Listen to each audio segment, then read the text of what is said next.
एक छोटा सा गांव था। उस गांव में सीला नाम की एक गरीब औरत अपने बेटे मोनू के साथ रहती थी। कई साल पहले मोनू के पिता काम से घर लौटते समय एक भयानक सड़क दुर्घटना का शिकार हो गए और उनकी मृत्यु हो गई। पति के गुजर जाने के बाद घर की सारी जिम्मेदारियां सीला के कंधों पर आ गईं। हालात कठिन थे, लेकिन उसने हिम्मत नहीं हारी। वह गांव के लोगों के घरों में काम करके अपना और अपने बेटे का पेट पालती थी।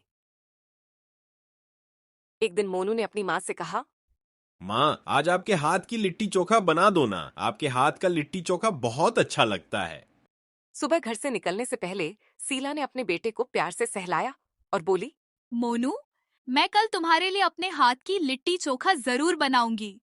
मोनू मुस्कुराया और ठीक है माँ, मुझे आपके हाथ की लिट्टी चोखा सबसे अच्छा लगता है। सीला ने बेटे को समझाया। बेटा, अब मैं काम पर जा रही हूँ, तुम घर पर अच्छे से रहना। इतना कहकर वह रोज की तरह काम पर निकल पड़ी। काम पर पहुंची तो मेम साहब गुस्से में दरवाजे पर ही बोली, सीला, अगर अब से तू काम पर देर से आई तो कहीं और काम ढूंढ लेना। सीला ने हाथ जोड़कर विनम्र स्वर में कहा, मेम साहब, घर से जो थोड़े पैसे मिलते हैं उसी से मैं अपना और अपने बेटे का पेट पालती हूँ। ठीक है, अब रोना धोना बंद कर और जल्दी जल्दी काम निपटा।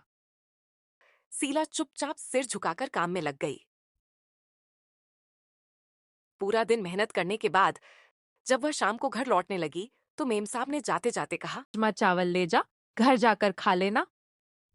थकी मांदी सीला जब घर पहुंची तो दरवाजा खुलते ही मोनू दौड़कर उस गया और बोला,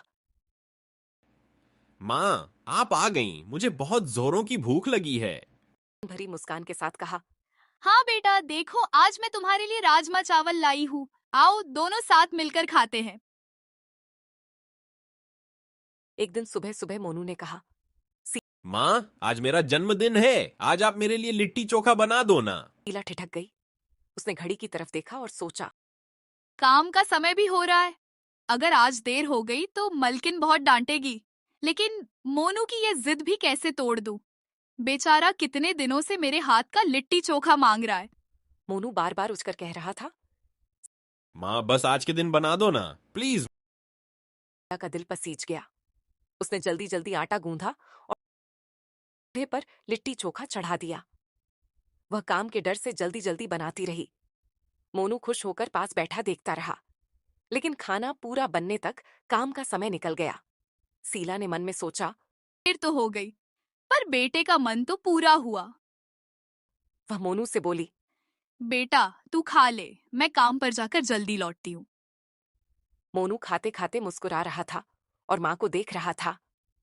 सीला काम पर सीला काम पर पहुंची तो मलकिन दरवाजे पर ही गुस्से से बोली, सीला, आज फिर देर हो गई। कितनी बार समझाया है, अगर अब से काम पर लेट आई ना तो दूसरी जगह काम ढूंढ लेना। सीला रोते हुए बोली, मैम साहब, क्या करूँ, घर में छोटा बच्चा है, उसका जन्मदिन था, बस उसी के लिए थोड़ा रुक गई। मलकिन झल्लाकर बोली, जन्मदिन मनाना है तो काम छोड़ दे, हमें तेरी कहानियां सुनने का टाइम नहीं है। इतना कहकर मलकिन ने उसे घर से निकाल दिया। सीला चुपचाप दरवाजे से बाहर निकल आई। उसके मन में दर्द था, लेकिन अंदर से संतोष भी कि बेटे की ख्वाहिश पूरी कर पाई। सीला उदास मन से घर लौटी। दरवाजा खोलते ही थक कर चुपचाप चौखट पर बैठ गई। चेहरा उतरा हुआ था। मोनू दौड़कर आया और माँ के आंचल से लिपटते हुए बोला, क्या हुआ माँ? आप इतनी उदास क्यों हो? कहीं मैम साहब ने कुछ कहा क्या? सीला ने आंसू पोंछते हुए कहा, हाँ बेटा, आज देर हो गई थी तो मेम साहब ने डांटकर काम से निकाल दिया। अब पता नहीं हमारे खाने का क्या होगा। मोनू ने थोड़ा सोचा, फिर मासूमियत से बोला, माँ, आप क्यों चिंता करती हो? आपके हाथ की लिट्टी चोखा तो बहुत स्वादिष्ट है। क्यों ना हम यही बनाकर लोगों को बेचें? गांव में भी और बाजार में भी सबको बहुत पसंद आएगा। सीला हैरान होकर बोली, सच कहता है तू मोनू, शायद यही भगवान की मर्जी हो। अब हम किसी के घर के ताने नहीं सुनेंगे, अपने पैरों पर खड़े होंगे। शुरुआत में ठेले के पास कोई नहीं आया। लोग गुजरते तो थे, लेकिन नजर डालकर आगे बढ़ जाते। सीला का दिल घबराने लगा। उसने सोचा, शायद यह काम भी हमारे बस का नहीं है। लोग क्यों खरीदेंगे हमारे हाथ का खाना? मोनू ने माँ की उदासी देख ली। वह ऊंची आवाज में पुकारने लगा, गर्मा गर्म लिट्टी चोखा, एक बार छक लो, माँ के हाथ का स्वाद है। आसपास से कुछ बच्चे पास आकर देखने लगे। उनमें से एक बोला, माँ, मुझे तो भूख लगी है। चलो एक प्लेट लगा दो। अभी लगाता हूँ मेम साहब। जैसे ही उसने लिट्टी चोखा छका, उसके चेहरे पर मुस्कान आ गई।